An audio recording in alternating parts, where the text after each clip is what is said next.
بسم اللہ الرحمن الرحیم۔ آپ حضرات کے سامنے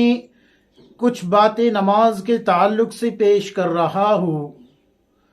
سائل نے تو سوال یہ کیا ہے کہ مفتی صاحب، اگر کوئی شخص نماز میں سستی کرتا ہو تو اس کی نماز کے بارے میں کیا حکم ہے، شریعت کیا کہتی ہے ایسے شخص کے بارے میں؟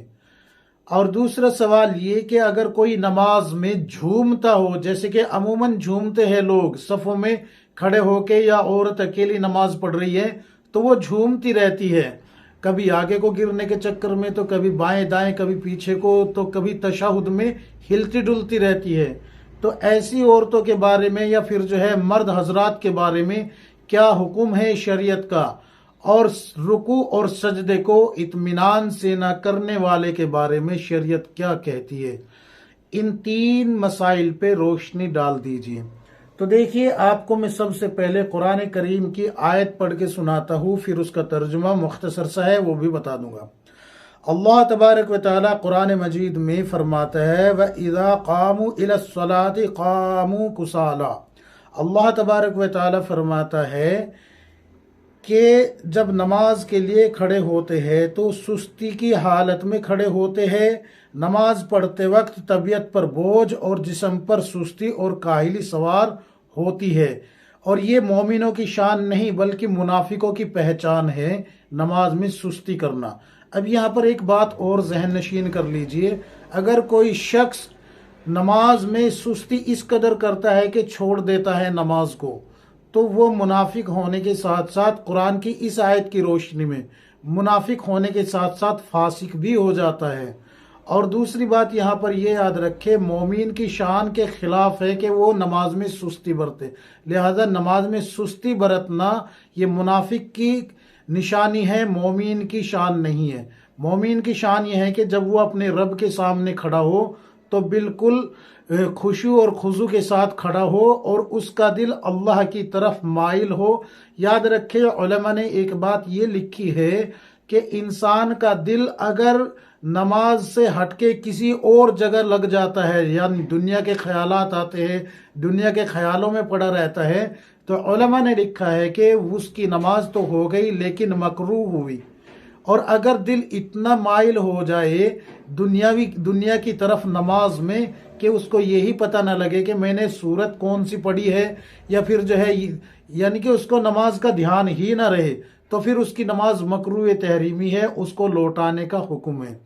یہ مسئلہ آپ سمجھ لیجئے۔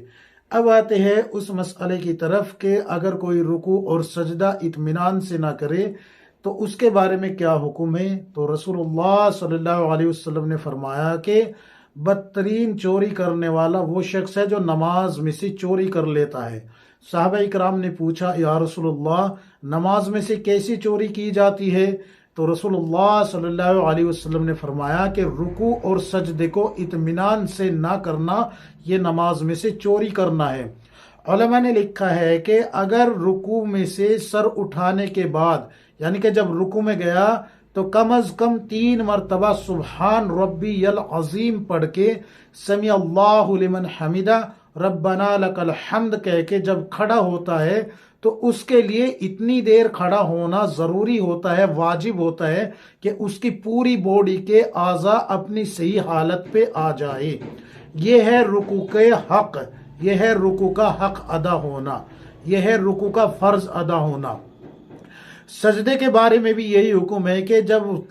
انسان سر سجدے میں رکھتا ہے تو پیشانی اور ناک کو زمین پہ اتنی مضبوطی سے ٹکائے، اتنی مضبوطی سے ٹکائے کہ پیشانی جم جائے، ناک جم جائے، اور پھر کم از کم 3 مرتبہ وہاں پر کہے سبحان ربی العالی، 3 مرتبہ کم از کم کہنا ہے۔ اس کے بعد جب اللہ اکبر کہہ کے کمر بیٹھتا ہے تشہد کی شکل میں ایک سجدہ کر کے، تو اتنی دیر اس کو دوسرے سجدے کے اور پہلے سجدے کے درمیان اتنا فاصلہ کرنا ہے، اتنی دیر ٹھہرنا ہوتا ہے، اتنی دیر بیٹھنا ہوتا ہے کہ اس کے جسم کے اعضاء، باڈی کے پارٹس جو ہے اپنی اصل حالت پہ آ جائے، ریڑھ سیدھی ہو جائے، اتنی دیر بیٹھنا ہوتا ہے۔ تو یہ اگر ایسا نہیں کر رہے، یاد رکھیں میری بات دھیان سے سننا، یہ واجب ہے اتنی دیر بیٹھنا اور اتنی دیر کھڑا ہونا، یعنی کہ رکوع سے کھڑا ہونا اتنی دیر، جتنی دیر میں باڈی کے سیدھے پارٹ ہو جائے سارے، اور دوسرے سجدے سے پہلے یعنی کہ ایک سجدے سے سر اٹھانے کے بعد اتنی دیر بیٹھنا، یہ بھی واجب ہے کہ باڈی کے پارٹ پورے اپنی اصلی حیت پہ آ جائے۔ اگر کوئی انسان جان بوجھ کے اتنی جلدی سجدہ کرتا ہے اور یا اتنی جلدی رکوع کر کے کھڑا ہوتا ہے اور پھر سجدے میں جاتا ہے کہ اس کی باڈی کے پارٹ اصلی حیت پہ نہیں آتے، تو اس کی نماز میں سے واجب ترک ہو رہا ہے، لہذا اس نے اگر جان بوجھ کے کیا ہے تو پھر اس کی نماز نہیں ہو رہی، اس کو نماز لوٹانی پڑے گی، اور اگر غلطی سے ایسا ہوا ہے تو اس پہ سجدہ سہو واجب آ جاتا ہے، سجدہ سہو واجب آ جاتا ہے۔ لہذا اگر آپ ایسا کر رہے ہیں تو آپ اپنے اندر کی اس کمی کو نکال لیجئے۔ اب آتے ہیں اس مسئلے کی طرف جو کہ نماز میں ہلنا ڈلنا جھومنا، چاہے وہ تشہد میں بیٹھے ہوئے ہو، چاہے کھڑے ہوئے ہو، یا رکوع میں بھی آدمی آگے پیچھے کو ہلتا ڈلتا رہتا ہے وغیرہ وغیرہ، اس طریقے سے۔ تو دیکھیے حضرت ابو بکر صدیق رضی اللہ عنہ کی بیوی جو ہے حضرت ام رومان رضی اللہ تعالی عنہ، وہ فرماتی ہے کہ ایک مرتبہ ایک دن میں نماز پڑھتے ہوئے ادھر ادھر کو جھکنے لگی، یعنی کہ ہلنے ڈلنے لگی، تو یہ دیکھ کر حضرت ابو بکر صدیق رضی اللہ عنہ نے مجھے اس زور سے ڈانٹا کہ ڈر تھا کہ یعنی کہ اس ڈانٹنے کی وجہ سے میں نماز توڑ دیتی۔ حضرت ام رومان رضی اللہ عنہ کہہ رہی ہے کہ مجھے اتنا خوف ہوا کہ میں نماز توڑ دیتی،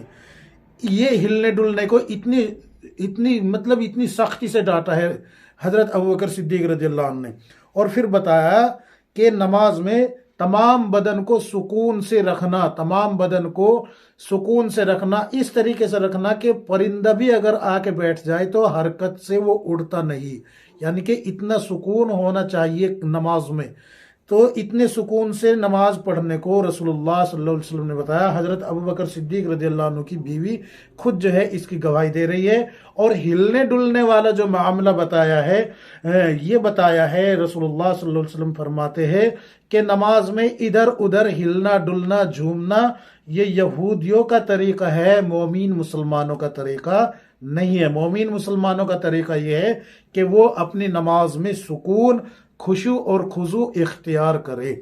یہ تمام جو باتیں میں نے آپ کو بتائی ہے تحفہ خواتین میں سے آپ کے سامنے پیش کی ہے۔